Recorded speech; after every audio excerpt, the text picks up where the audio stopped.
Do you ever feel like you can't get a good grip on the ball when you backhand loop? That's because you're brushing like this. But I brush by meeting the ball. Today, we're going to talk about the backhand loop against backspin. The technique is the same for short pips and medium pips.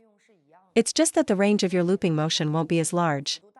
But the feeling of brushing the ball, the power generation, and the overall mechanics are all the same.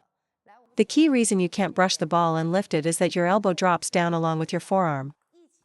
Our backhand drive looks like this, but if your backhand loop against backspin is the same, with the elbow and arm dropping together, it's going to be very difficult. Now, take a close look at the shape of my arm. Once your elbow is set in place, your forearm should drop down. And your wrist should be even lower than your forearm. This shape is what guarantees the loop. And here's a very effective tip. Whether you're a penhold or shakehand player, point the tip of your racket towards your left foot. This will help you fix the habit of having the racket tip pointing upwards. However, regarding your body posture, whether looping forehand or backhand against backspin, your right shoulder should be slightly lower. Don't loop with a raised shoulder. Your elbow must be propped up. If you let your elbow collapse like many players do, you won't be able to lift the ball. A common mistake is dropping the entire arm, instead of just the forearm. The motion becomes a simple pullback and push forward, which means the forearm isn't creating enough arc, and the racket head isn't rotating. If your wrist and forearm are at the same height, you won't be able to loop any serve returns that have a bit of sidespin backspin. So, always keep the forearm lower than the elbow, and the wrist lower than the forearm. This is the only way to spin the ball up with ease. Because a backspin ball kicks downwards very quickly the instant it hits your racket. If your racket tip doesn't rotate, and the upward speed of your arm is slower than the ball's downward kick, you'll fail to counteract the spin and hit the net. However, the upper arm, forearm, wrist, and fingers all generate upward force at different speeds. The fingers are the fastest. Therefore, at the moment of contact, using your fingers to generate force is the quickest way to overcome the spin. The upper arm has the slowest upward acceleration. If there's any spin on the ball, you'll definitely hit the net. Using just the forearm is also too slow. Using the wrist is much better, you'll get the ball on the table. But using your fingers allows you to really grip the ball, making it the most explosive and concentrated way to generate speed. So, let's summarize. Right shoulder lower than the left, elbow propped up, forearm angled down, wrist lower than the forearm, and racket tip pointing to your left foot.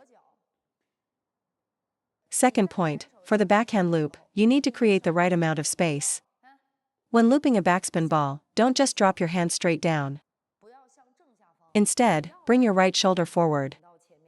To generate power, you have to incorporate some rotation from your right shoulder. You must rotate your shoulder to generate power. Without it, you can't, and you'll always feel slightly off distance with the ball.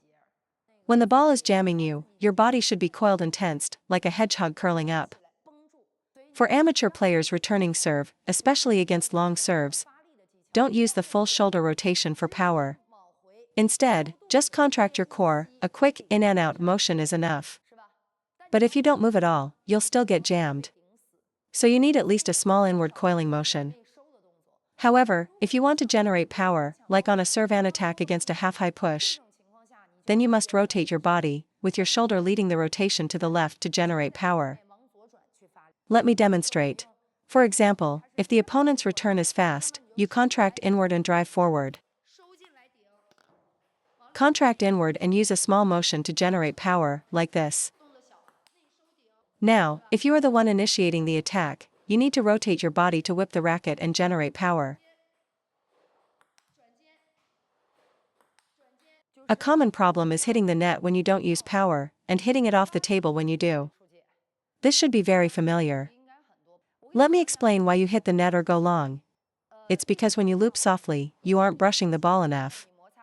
And when you add power, it goes long because the most crucial part of the backhand loop is closing your racket face. You have to keep it close to grip the ball, while maintaining that closed racket face to create friction. Accelerate your forearm. When backhand looping against backspin, you must close your racket angle. If you try to lift the ball with an open racket face, any attempt to accelerate will send the ball flying off the table. Looping with an open face is really more like scooping the ball. The correct motion is to start with a closed racket face. For the backhand, including penhold, it's always closed first, then open. Don't fall into the misconception that opening your racket face helps lift the ball. If you want to generate power and overcome spin, you must keep the racket closed, even more so than on your forehand.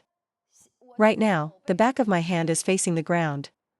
As I loop forward, the angle of my forearm dictates the angle of the racket face. You don't start open and finish open. If you start with an open face, your racket will over-rotate after contact. Only by starting with a closed face can your follow-through naturally open the racket face. Many professional players, especially men, use a lot of wrist curl on their backhand loop. I don't recommend this for amateurs, as it's an advanced technique that can easily lead to mishits or hitting the edge of the racket. Watch my backswing. After contact, my racket face is open. This is because my forearm has generated force forward. But during the backswing, it's not open. If I started with an open face, it would over-rotate on the follow-through. I have to start the backswing close to ensure the racket face is correct at the end of the stroke. My training partner told me that the men on the national team are now looping with the racket tip pointing up. Kind of like a slap hit. But I don't recommend amateurs learn this. It requires you to contact the very top of the ball with a closed face to counter-whip it, which is needed to produce a quality shot. In reality, they are already closing the racket over the top of the ball at contact. If your racket is open, you can only brush upwards. Brushing straight up without moving forward will just send the ball into the net, because there's no forward drive. You can't meet the ball in front of you that way. A lot of amateurs just open the racket and thinly brush the ball upwards.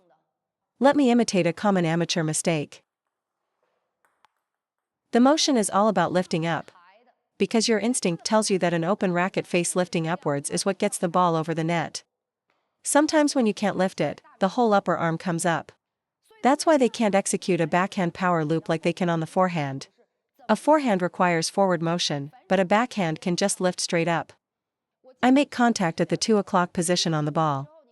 After contact, as my forearm comes up, the racket face naturally opens. If you start by trying to hit the ball at the 3 o'clock position, you'd have to make a big flipping motion with your racket to create an arc. Why make it so complicated? Contacting at 3 o'clock means you can only scrape upwards to create an arc. If you try to go forward, the arc will be too high, and you'll make a mistake. So for my backhand loop, the absolute minimum contact point after the backswing has to be the 2 o'clock position on the ball. If the ball doesn't have much spin, I might even close it to the 1 o'clock position and brush it very thinly. This allows me to brush the ball with a closed racket face and generate power without adjusting my racket angle mid-swing. The initial racket angle is what's most important. A player just mentioned that it's easier to get the ball on the table with an open face. The problem is, that shot has no attacking power and no spin. You're just converting backspin to topspin without creating an attacking opportunity. So why take such a big risk for a weak shot? It requires perfect timing and spacing. The more you close your racket, the better you can brush the ball. Master that closed angle, combine it with a fast forearm snap, and you'll be able to power loop. That's the point of a loop, to initiate an attack. The reason you miss the ball on your backhand loop is always because you're rushing the timing.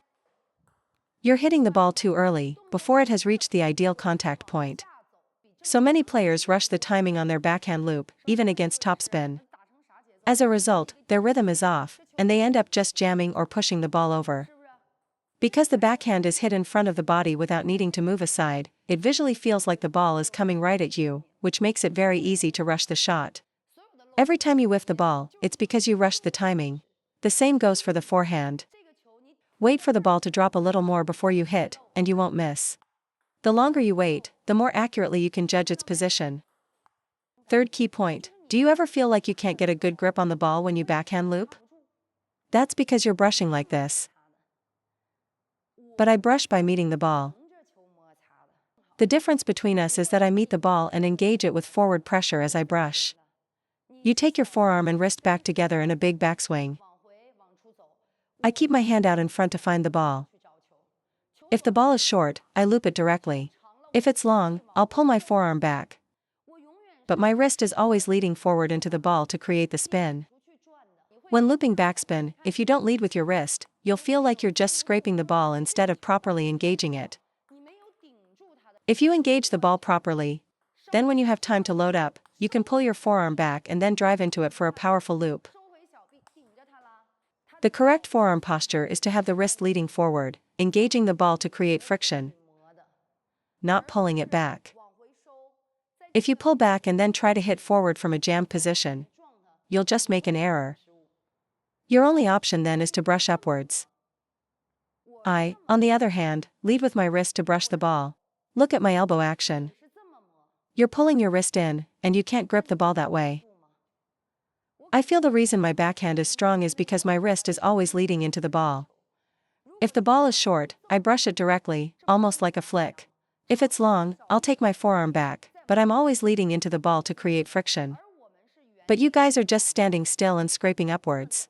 You'll never get a good grip on the ball like that. Only by leading into the ball can I feel that I've made solid contact before brushing it. I'm engaging the ball to create friction. If my arm position is wrong, that engagement just becomes a flat hit, forcing me to scrape upwards, which results in hitting the net. Even when you take a backswing, your wrist should always be leading out in front. Use it to find the ball, and then generate power from that contact point. Don't pull your wrist back during the backswing. If the ball jams you, you'll end up just brushing up, and if it doesn't, you'll reach out too far and the arm will just end up pushing the ball. Once your arm motion becomes a push, your wrist loses its ability to rotate. So for the backhand loop, you must lead with the wrist for the backswing, lead with it to meet the ball, and lead with it to rotate the racket head. Once you master leading with your wrist, your backhand will definitely improve. Let me show you a couple of examples.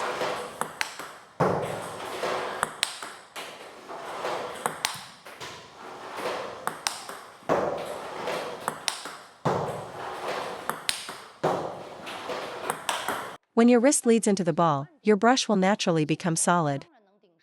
Otherwise, you'll feel the ball slipping off your racket when you try to brush it. The wrong way is to extend your whole arm out to create friction. When your arm is fully extended, you can't rotate the racket face. But if you use your wrist to find the ball, you can rotate the racket tip from any position, which gives you a much better feel for space and timing.